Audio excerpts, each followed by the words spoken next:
For hundreds of years, physicists were wrong about the laws of the universe, but by the early 1900s, cracks began to show. A lot of inconsistencies that nobody could fully explain. Then, in 1905, Einstein stepped in. He didn't just fix the puzzle piece, he rebuilt the entire framework of space and time. That year, he published 2 postulates, which is a fancy way to say principles that change our understanding of how the universe works forever. From these came 4 mind-blowing ideas that to this day can make you lose sleep. In this video, I will explain what those postulates were and what led to this important moment in physics history.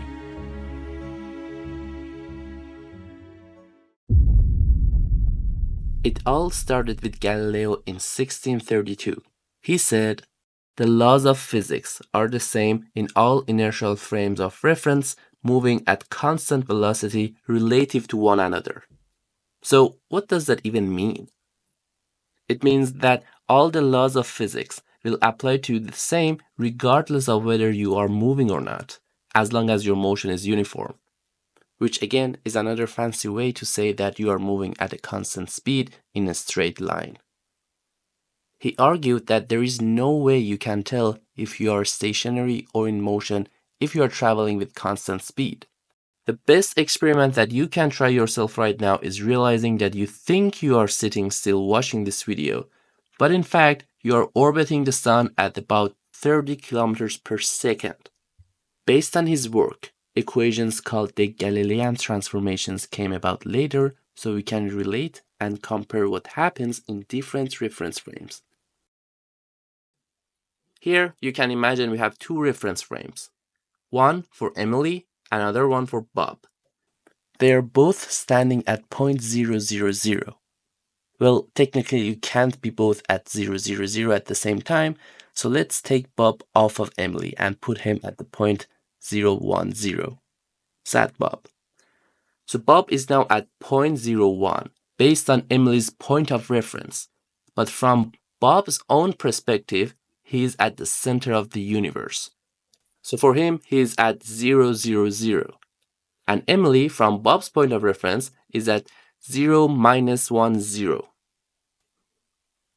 Suddenly, Bob starts to move to the right, moving only along the y-axis with a constant speed u.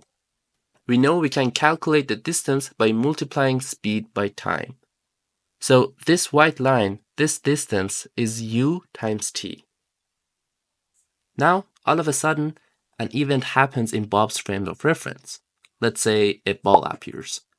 The question now is, how is that seen from both reference frames? Let's compare how that event is seen from the reference frames relative to each other. Again, for simplicity, in our thought experiment, all the events are happening along the y-axis. So the event happened from Emily's perspective at 0 blue y 0, and from Bob's perspective at 0 orange y 0. Therefore, to relate blue y, which is Emily's coordinate, to orange y, which is Bob's perspective, we use the distance formula. Blue y equals orange y plus u times t. Since Bob is moving along the y-axis, in this experiment, the x and z coordinates remains the same. And time for both remains the same as well. But we are going to come back to this later. Now imagine Bob picks up the ball that appeared and kicks the ball while he's moving at the speed of u. Now the ball is moving with the speed blue v relative to Emily and orange v relative to Bob. So now what would the velocity be according to Emily? We know that Bob is moving to the right relative to Emily at speed u. Then the velocity seen by Emily is blue v equals orange v plus u. This is like saying you're watching your friend driving a car that goes 100 kilometers per hour and he suddenly throws a ball forward at a speed of 10 kilometers per hour in the direction that he's driving. The ball is moving at 110 kilometers per hour relative to you, but to Bob, it is moving at 10 kilometers per hour because Bob is already traveling at 100 kilometers per hour. You get the idea. This is how physicists at the time were comparing two reference frames. So two main statements from Galileo's work were all the laws of physics will apply to you the same regardless of whether you are moving or not, as long as you are moving at constant speed. And time is absolute, which means that time passes at the same rate for everyone, everywhere, no matter what. But Galileo was wrong about one of them. The problem was that Galileo thought that time is absolute. He couldn't measure any time difference between Emily and Bob because Bob simply wasn't moving fast enough. And to his credit, it was due to lack of having the right tools at that time in history for measuring such differences. By the way, we are using Galileo's transformations even though they are technically wrong. I made a video about how we use them every day. Join the community for free and watch the video. So science continued long after Galileo with that assumption that these findings were correct, which worked perfectly for day-to-day speeds. Therefore, nobody thought it would be wrong. Fast forward to Maxwell in 1865. He described the behavior of electric and magnetic fields. His equations predict the existence of electric magnetic waves, such as light, that moves through a vacuum at a constant speed denoted as c. So, how does this contradict the Galilean's transformation? Well, we said according to Galilean's transformations, if a person moves at 100 km per hour and throws a ball forward at 10 km per hour, an observer at rest would measure the ball's speed as 110 km per hour. But Maxwell equations say the speed of light is always constant. This means the speed of the light that comes from the car's headlights when the car is moving at 100 km per hour is not c plus 100 km per hour. It is still c for both the observer and the driver. So this caused a problem, a huge one. If Maxwell's equations predict that the light always travels at speed c, but Galilean transformations suggest that this speed should vary depending on your frame of reference, then something doesn't add up. So physicists faced three possibilities. Maybe Maxwell's equations are wrong. Perhaps these equations only work in a specific frame of reference and need to be modified for others. That means that these equations only work in one specific viewpoint, and every person moving at a different speed or in different direction needs their own version of Maxwell's equation. That would mean the laws of physics aren't universal, which would be a big problem. Or maybe there is a preferred frame of reference, meaning that we have an absolute frame of reference from which things should be observed, a frame of reference that is stationary and at rest all the time. Or maybe Maxwell's equations are correct and the Galilean transformations are incorrect. Well, option 1 seemed unlikely because Maxwell's equations had been extremely successful in explaining and predicting electromagnetic phenomena. Option 2 was actually tested by Michelson and Morley in 1887. Since scientists didn't want to throw Maxwell's and Galilean transformations equation out, they thought since light is a wave, it should travel through some sort of medium, like other waves. Think of sound. The sound needs to travel through air so we can hear it, and the medium that sounds travel through affects the speed of it. They called this absolute frame of reference, this medium, the ether. They thought the ether was not only here on Earth, it's everywhere. Imagine two swimmers in a river, where the water flows from left to right.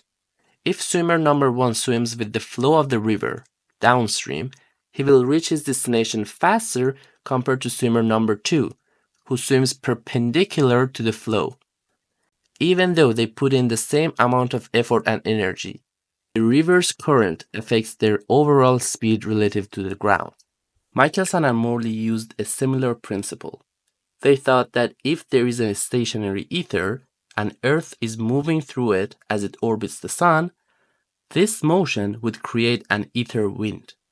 Much like the wind you feel when you're riding a bike on a calm day. Even though the air is still, your movement creates a breeze against your face.